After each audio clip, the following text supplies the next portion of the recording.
ladies, gentlemen, and variations thereupon. My name is Liz, this character is named Cora, and today we're going to talk about the feared topic of masturbation. This video is intended for educational purposes only. It discusses masturbation from a health and safety perspective and is not intended to be sexually explicit. If this topic makes you uncomfortable, you might want to skip this video. Masturbation is a common sexual behavior found across many cultures and throughout recorded history. We all know it, most of us do it. Despite being a normal part of human sexuality, it has often been surrounded by myths, embarrassment, and misinformation. My goal today is pretty simple. We'll get rid of some embarrassments, bust a few myths, and talk about masturbation the way we should have been talking all along. How it works, what actually matters when it comes to safety, some of the most common misconceptions for both male and female anatomy. And before anyone starts to feel awkward, let's get things out of the way. If you masturbate, congratulations, you are a normal human being. If you don't, congratulations, you're also a normal human being. For many people, masturbation is a simply normal part of their life.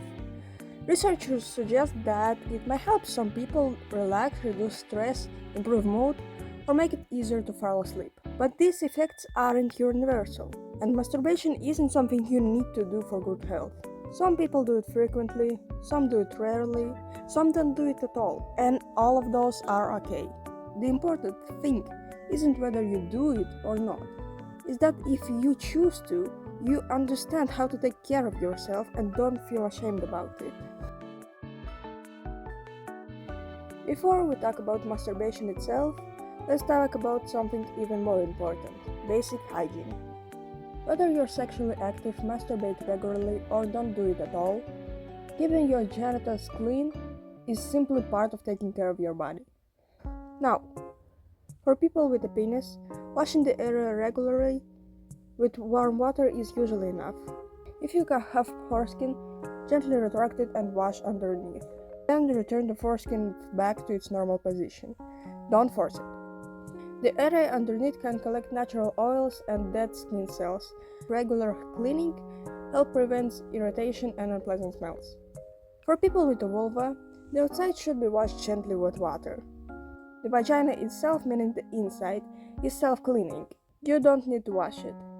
Basically, wash the outside, leave the inside alone. If you notice something that doesn't look normal, please talk to a healthcare professional. Your genitals are just another part of your body.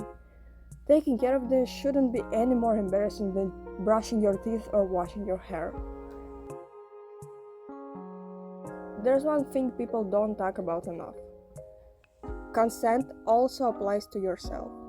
I know that might sound a bit strange, but hear me out. You should never feel like you have to masturbate because people online say it's healthy, because your friends joke about it, or because everyone else is doing it, or for another reason. If you don't feel comfortable, you're not in the mood, or something doesn't feel right, it's okay to stop. Even if you're already in the middle of it, you don't owe yourself a finish. You don't owe anyone a finish. Your body isn't obligated to meet anyone's expectations, even your own. The goal isn't to force yourself into doing something because you think you should. The goal is to make choices that feel right for you. Respecting your own boundaries is just as important as respecting someone else's. Now, let's talk about before and after care.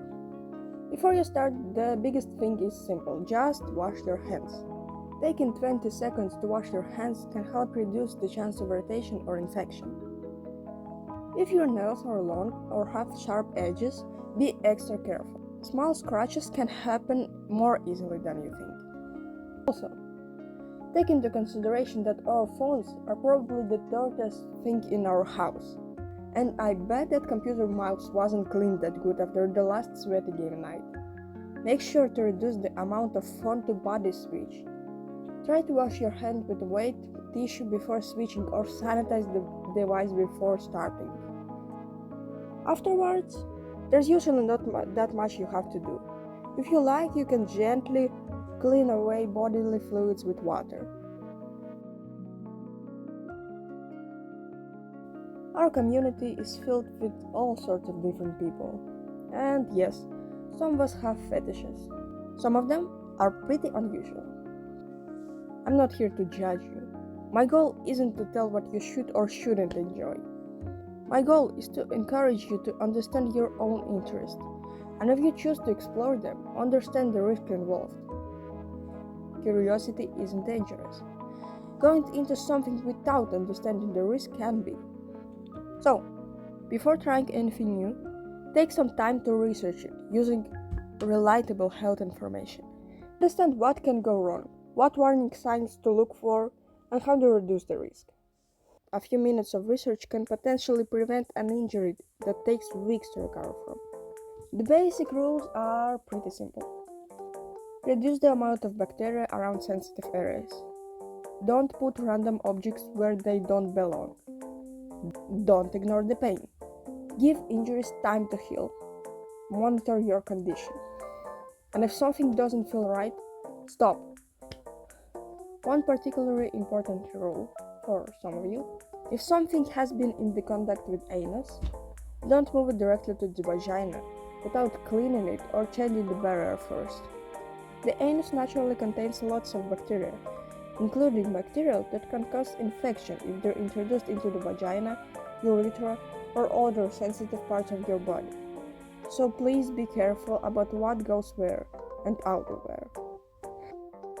And if something goes wrong, don't panic and don't be embarrassed to ask for medical help. Now, let's talk about toys. First of all, there's nothing wrong with using them. For many people, there are simply another way of exploring your body. The important part isn't whether you use them, it's whether you use them safely. The biggest rule is use products that are actually designated for intimate use. Random household objects are not suitable. They can break, have sharp edges, contain unsafe materials, or become stuck. Choose something appropriate for your body and your comfort level. You don't need to go bigger, stronger, or more extreme just because something exists. There's absolutely nothing wrong with finding something comfortable and sticking with it. Take your time, listen to your body, and don't treat discomfort as a challenge you have to overcome. If something hurts, stop. So, if you're using a toy, learn what it's made of and how to clean it properly. Always follow the manufacturer's cleaning instructions if there are any. Clean the toys before and after every use, even if you use it alone. If the toy becomes torn, sticky, degraded, cracked, or otherwise damaged, replace it. Damaged surfaces can be much harder to clean. That can lead to infections. Also, irritate or injure you. If a toy is intended for anal use, it should have a design that prevents it from being pulled completely inside, such as a wide, flattered base. And if something ever becomes stuck inside your body, don't panic and don't improvise. Get medical help. Doctors have seen things before, probably even before breakfast. If you're sharing toys with another person, clean them between uses or use a fresh barrier each time. Toys can transfer infections. Lubrication is a life changer. Lubricant reduces friction, which can make things more comfortable and reduce the chance of irritation and small tears. Please don't use soap, shampoo, shower gel, perfume, or other random household chemicals as lubricant. Get products specifically designed for intimate use. Also, check if the lubricant is compatible with your toy or barrier. For example, oil-based products can damage latex condoms. But if you develop itching, burning, swelling, or rash after using lubricant, condom, or a toy, you could be reacting to one of the materials. Stop using it and consider trying an alternative. You may be allergic. If their symptoms don't settle down, get medical advice. One thing I genuinely recommend is learning some basic biology. Know what your body actually looks like. Know where things are. Know what's normal to you. and understand that all bodies don't look identical. There is no single correct appearance. Knowing your own anatomy makes it easier to notice when something has actually changed, and it can make taking care of you a lot easier. Knowledge isn't embarrassing. Not knowing something isn't embarrassing as well. But refusing to learn, yes, that's a problem. Now, pornography. Porn is entertainment, not sex education. Remember that. A lot of what you see online is staged, edited, exaggerated, or simply not representative of ordinary people's bodies and experiences. Don't compare yourself to it. Bodies are different. People respond differently. There is no requirement for you to look or behave like somebody in the video. Learn to accept your body instead of trying to make it match something you've seen online. Finally, let's talk about mental health.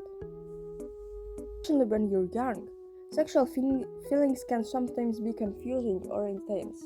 That's normal. What matters is how you deal with them. There's no magic number after which masturbation becomes too much.